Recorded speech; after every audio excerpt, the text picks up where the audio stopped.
So James, thank you so much for joining us here today. We're at the conclusion of our Salvador Dalí Beyond Reality exhibition. What a wonderful exhibition as well. Congratulations, Lucy. Wonderful museum standard curated exhibition devoted to the master of surrealism. Some beautiful sculptures and graphic artworks with you. Thank you so much. We're delighted to have you here. I mean, I can still remember, 3-4 years ago, us sitting down together for the first time when we were talking about our partnership with you. Yeah, your gallery on the King's Road. That was where we met, and it was the beginning of a wonderful relationship. We've done some great projects. This is perhaps the most impressive. So, now we have the incredible privilege of being the exclusive partners out in the UK at the Dalí Universe. How did Dalí Universe come about?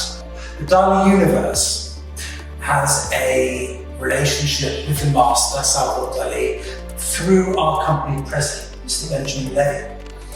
Mr. Levy was a gallerist in the 1960s and 1970s in the heart of Milan, on the Via Monte Napoleone, which was the Mayfair of Milan. And he arranged and curated the very first surrealist exhibition in Italy. And he met Salvador Dalí for the first time in 1971. And he began a creative and a business relationship with Dalí. This would take him on several visits to Dalí's house in Port Legat in Spain. This would take him to many trips to Paris, where Dalí lived in the Saint-Maurice Hotel. What we have here is the Dalí Universe sculpture collection, which are pieces that Dalí and Mr. Levy brought to life. So how were they actually created then? So some of them were created like models, weren't they? Some of them were based on paintings or drawings. Very good question, Lucy. The concept of the maquette or model for sculpture can take many forms, and indeed some of the sculptures were produced in plaster with a wire form that was then covered in plaster and then made into bronze sculptures. Some of them were wax, and some of them were drawings or etchings that Dalí had made that were given to the artisans in the foundry, where they were then translated into three-dimensional artworks. Sure, we've actually got two examples here of sculptures and lithographs based on the original ones. It's really nice to be able to see them together. Yes, exactly. And in fact, this is an interesting sculpture of the woman at the flame, or the femme en flamme in French. This is a sculpture that Mr. Levy had a direct relationship with, because Dalí had originally planned to make her bending far further backwards and into a most horizontal position. But between them, they came to this more pleasing and more visually attractive form. In the gallery, we've actually got about 15 examples of these smaller sculptures, but they come in really different sizes. Yeah, the pieces on view at Clarendon Fine Art, Dover Street, are the gallery size, the gallery multiple edition sculptures. These are editions of 350, all signed with engraved signatures of Salvador Dalí, and all numbered. They're editions of 350 in these limited edition sculptures. The Dalí Universe also has museums in Paris and Bruges, and work all over the world, organising large exhibitions. And we have in these museums museum edition sculptures, which are life-size pieces. And in fact, Clarendon Fine Art have some of these as well in the UK. Is that correct? We do. We have a Dance of Time, and soon we have a surreal piano, which is beautiful. But we can, of course, access others to you. Yeah. Luckily. And there's also one larger, monumental size as well. That's right, Lucy. The monumental sculptures have been on view in the UK. On the south bank, you may remember the 7-metre high. Oh, they're just incredible, aren't they? Space Athens sculptures. So what other museum collections, or public collections, or private collections, particularly impressive can you find? Probably the most historic, renowned collection where our sculptures are on view is the Vatican of Rome. Impressive. Thank you, Lucy. Mr. Levy gifted to Pope John Paul II the museum edition St. George and Dragon sculpture. Amazing. I mean, there are some, as far away as Mexico, aren't there?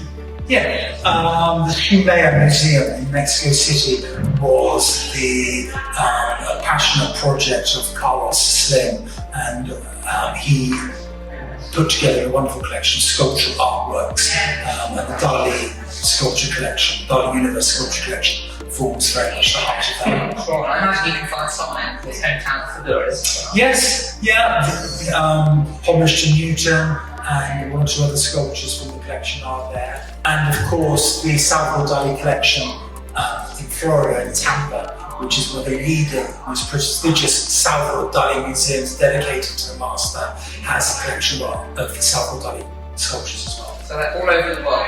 Yeah, exactly, fortunately. So are there any particular favourites of yours here? Well, thank you for asking, Lucy. I have to say yes. For me, Salvador Dalí is synonymous with the invention of the melted clock, which became an icon of modern art, really. And we're very lucky to have with you here the profile design in the centre of the exhibition here at Dover Street. So this is another of your favourite sculptures in the collection? Well, I think so, Lucy. I think there's a timelessness to the Venus de Milo, and Dalí, again, his love of classicism, also love of symbolism, because with this sculpture there's a lot of symbolic information going on, obviously with the egg representing birth. The clock, which we spoke about earlier as being so important in Salvador Dalí's body of work, the melted clock. In this instance, there are actually two numbers missing. The number 11 and the number 5, you'll see, are not actually in the clock face at all. There's a reason for that, because Salvador Dalí's birthday. So this is actually one of my favourites from the collection. Why don't you tell me a little bit more about it? Well, here we are, and this is lyricism with Salvador Dalí representing beauty, the female form, but with, again, some symbolism. We talk about the symbolism in Salvador Dalí's artwork, the crutch. This was showing how humanity needs to be grounded. Alice in Wonderland, she's actually almost floating free. She's a poetic creation. She is, and I think there are two, this is obviously a symbol we see quite a lot in his work, but the flower head is something that appears in his practice a lot. Well, the flower represented the Salvador Dalí beauty, and with Alice in Wonderland, her entire head is made up as a bunch of flowers. So it's Dalí really showing the beauty of this young lady. So of course we work directly with you and the foundry, so these are primary market works, which means that they haven't been sold before. However, the secondary market for these sculptures is really strong, isn't it? Well, yes, the market for Salvador Dalí, and indeed surrealism in general, has been going through something of a renaissance. The sculptures are coming up at Sotheby's, Christie's, Bonhams, in London, New York, and in the Far East. And I believe in 2023, a profile of time sculptures sold by Sotheby's at auction and reached an impressive price in excess of 100,000 sterling, 3 times the price that the sculptures will sell for at Clarendon Fine Art. It really shows how strong the market still is, decades after his death, isn't it? Yeah, I think that Salvador Dalí and Picasso and Andy Warhol, these blue chip artists, which form an important part of what Clarendon Fine Art do, seem to be very, very strong on the art market, and when they come up for sale at auction. Yeah, well, we're incredibly lucky to have that exact piece here that has done so well. We can continue to see them making this incredible results at auction. Great. So obviously, we work with you directly, so we can attest to the authenticity of these sculptures, but how do our clients know that these are authentic Dalí sculptures? We work in close collaboration with Clarendon Fine Art, and all the sculptures on view here at Dover Street, and all the sculptures that come to the Clarendon Fine Art galleries come with a certificate of authenticity from the Dalí Universe. They come with a foundry certificate from the Paseo Foundry, who actually cast the artworks into bronze, make the bronze sculptures, and of course, or perhaps one of the most important factors, which we haven't touched upon yet, is that the sculptures themselves are in the Caporal Resonate of sculptural works. Which is the sort of the definitive catalogue of his Well, works. exactly. This is the Bible really for Dali's sculptures. Robert, who's no longer with us unfortunately, but Nicholas Deschamps, his son, they are the go-to experts for the master of surrealism, Salvador Dalí. And in fact, Deschamps authenticates for Sotheby's, Christie's, Bonhams, and museums worldwide. Amazing.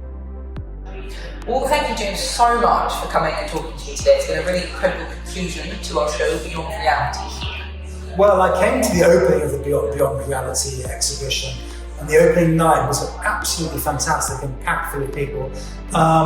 Wonderful to be back here for this little informal interview.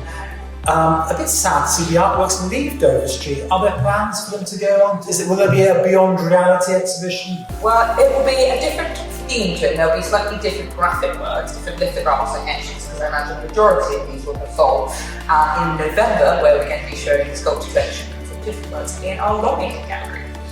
Covent Garden. Indeed. Wonderful. I look forward to seeing you then.